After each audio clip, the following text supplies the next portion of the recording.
My wife's family is unbelievably poor. This person married me with the intention of going after my money, you know. What nonsense is this person spouting off?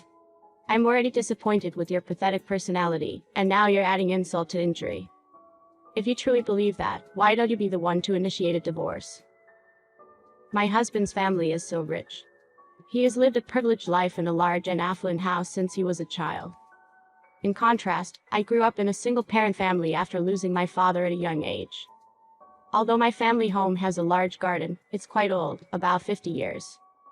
However, thanks to my mother's hard work and determination, we never had to live in poverty, and I was able to pursue higher education. I met my husband when we were in university.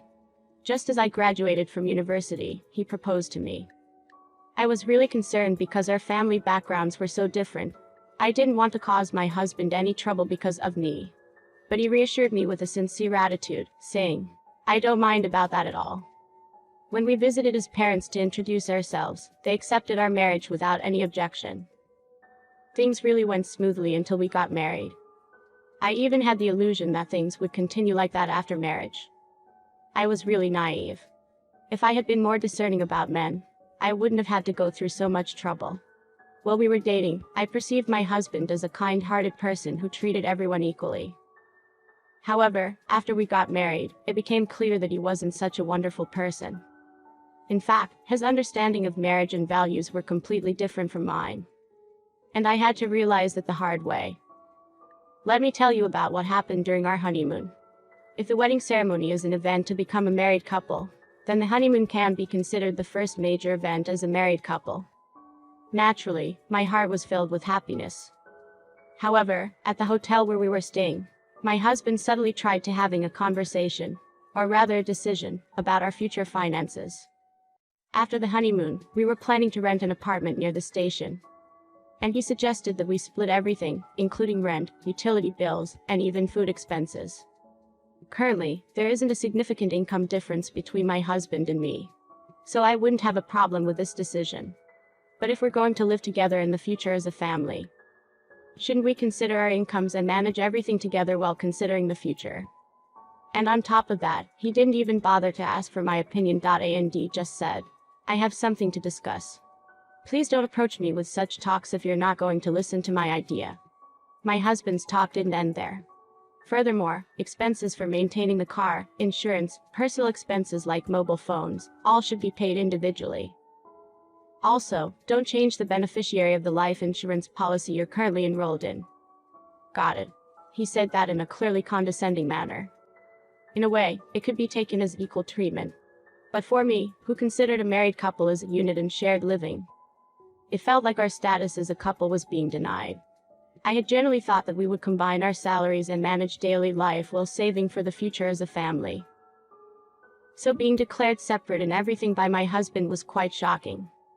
Moreover, even if things are fine so far, both of us will likely face illnesses. And if we have children, with pregnancy, childbirth, and raising a child, the balance of income will definitely be disrupted. It's impossible to split everything equally. I was angry at my husband's one-sided arguments. So I confronted him with a firm tone and questioned him about those things. In response, my husband said, "Until you can convince me that you didn't marry me for my family's assets, no matter what the situation, I will do things this way. I mean, your family and my family are on completely different levels.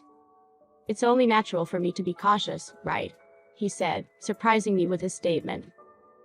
I was halfway in confusion and exclaimed, "Wait a minute. It was you who said that I don't have to worry about our family's differences. And if you thought I couldn't be trusted, then we shouldn't have gotten married in the first place," I shouted. My husband smirked and said, "It is so natural that the situation changes between being lovers and being a married couple. Marriage isn't just about ideals. Besides, there are plenty of women who change after getting married. It's only natural to observe and see how things go after marriage." Our conversation was completely at odds. In fact, if anyone has changed after marriage, it's him. Could he be completely unaware of it? I never predicted that our values and perspectives could be so different. Even after our honeymoon, I continued to be disappointed by his words and actions. He was greedy with money and had a reckless spending habit, the worst combination. Even when we occasionally went out for dinner as a couple, it was always split evenly. And if we went on a date in his car, he would ask me to contribute for the gasoline. Before marriage, he used to cover the expenses himself, and I didn't demand anything. It was just that he refused to let me pay. Sometimes, it's necessary to save face for a man, or so I thought. If he asked, I would have paid. But even after marriage, keeping separate accounts for everything, am I the only one feeling lonely about this? That's why I can never quit my job. I worked hard to save money diligently. After hearing my husband's words, I started using contraception. Even if I don't get pregnant, there's still a possibility of getting sick. At this point, I was convinced that my husband would demand to split everything, even if I couldn't work. On his part, once he paid his share, he freely spent the remaining money.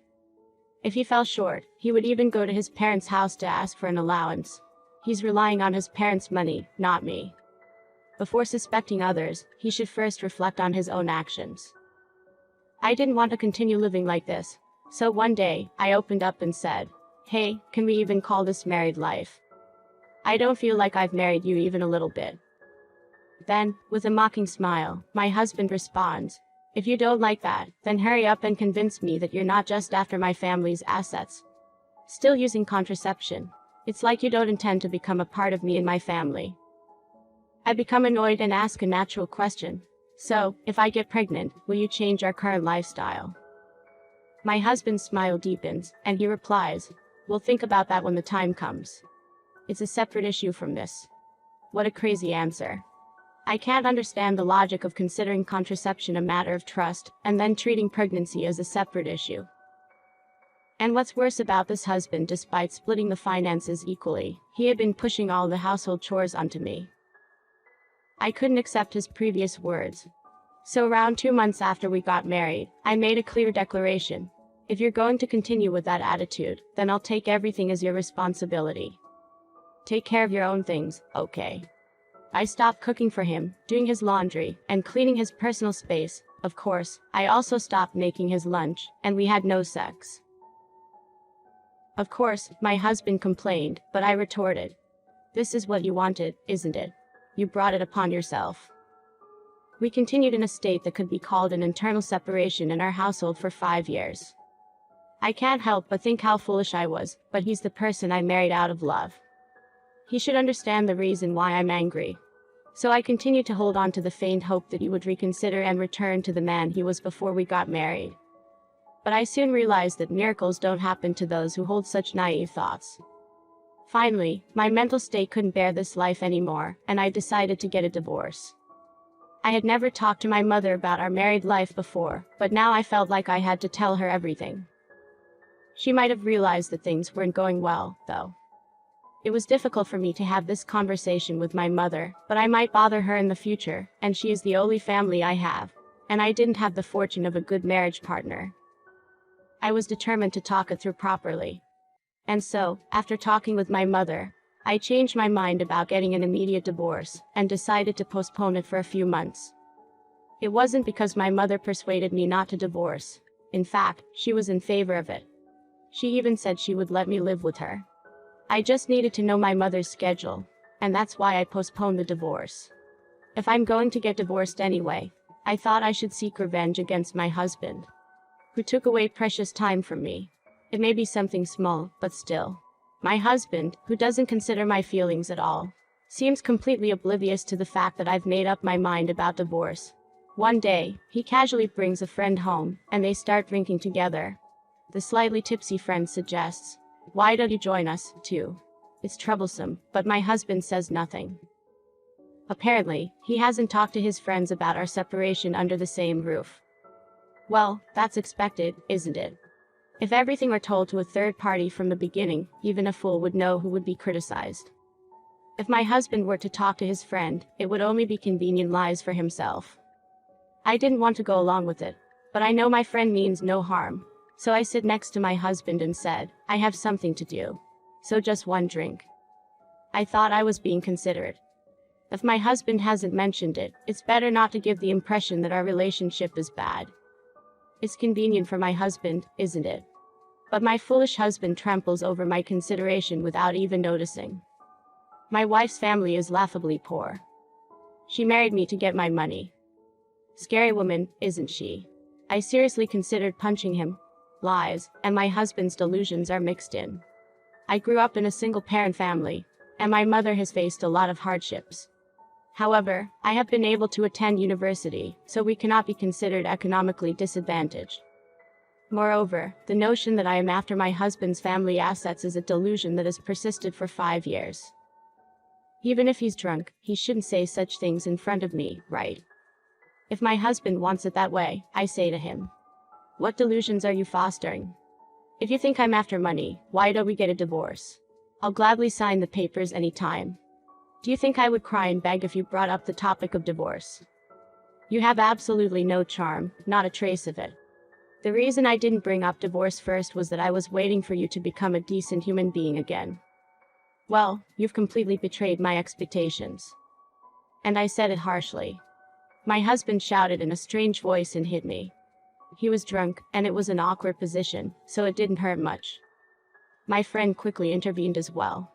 I stood up, threw a cold stare at my husband, and said, "If you get angry at my response, you shouldn't have started the fight in the first place." And I spat out those words before retreating to my room. Within less than a month from that day, I was informed of the sudden passing of my father-in-law. With his death, various hidden truths about the in-law family came to light. It seems that my father-in-law had failed in business and was heavily in debt. Although he had skillfully hidden it from the family, it was exposed after his death, and they had no choice but to dispose of the properties and assets.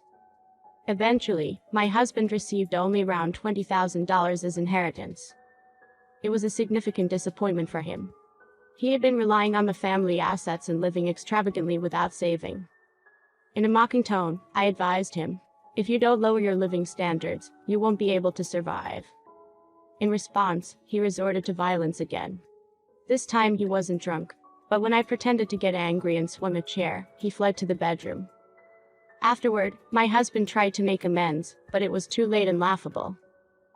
He even tried to inquire about my savings, exposing his money-oriented intentions. Of course, I didn't tell him, and as time went on, the timing for the divorce I had been waiting for arrived. It may be regrettable for my father-in-law, but his passing created a favorable environment that would torment my husband. With the divorce situation settled, and as a celebration of my birthday, I presented the divorce papers to my husband. Throwing a cold gaze at him, I said, "I'm going to start my life anew. I've wasted 5 years being bound by your rules. That's enough, don't you think?" I thought he might attack me again, but maybe he learned his lesson during our recent encounters. My husband slumped in disappointment right there and then. No division of property or anything.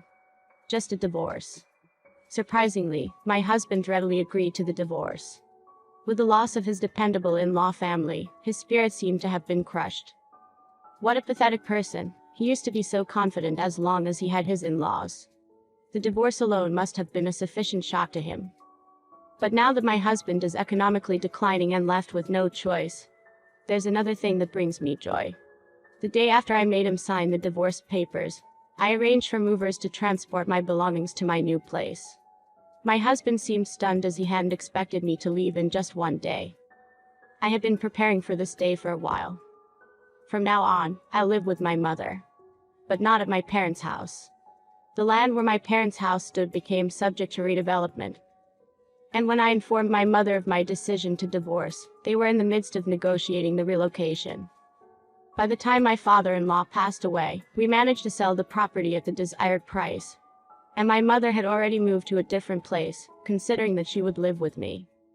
My husband had no interest in my parents' house, and he never noticed that a large sum of money he loved was in motion.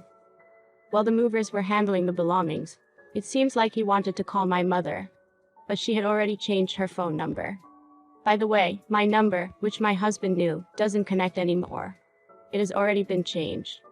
Of course, I have no intention of giving him the new address, and I made sure to instruct the movers not to leak the new address due to the divorce. Ignoring my husband, who pleaded for me not to leave, I headed to the city office to submit the divorce papers. At the end of the year, 2 months after the divorce, I heard through hearsay that my ex-husband is still living in that apartment, where it would be difficult for him to afford the payments alone. So, I plan to send a New Year's card with a printed photo of me making a V sign in front of my new condominium. I'll make sure to send it from a completely different location to prevent the new address from being identified through the postmark. And of course, it's nothing but a sarcastic gesture. I admit it's a malicious prank, but after experiencing violence twice and being wasted for 5 years, I feel like I can let this kind of revenge go unnoticed by God.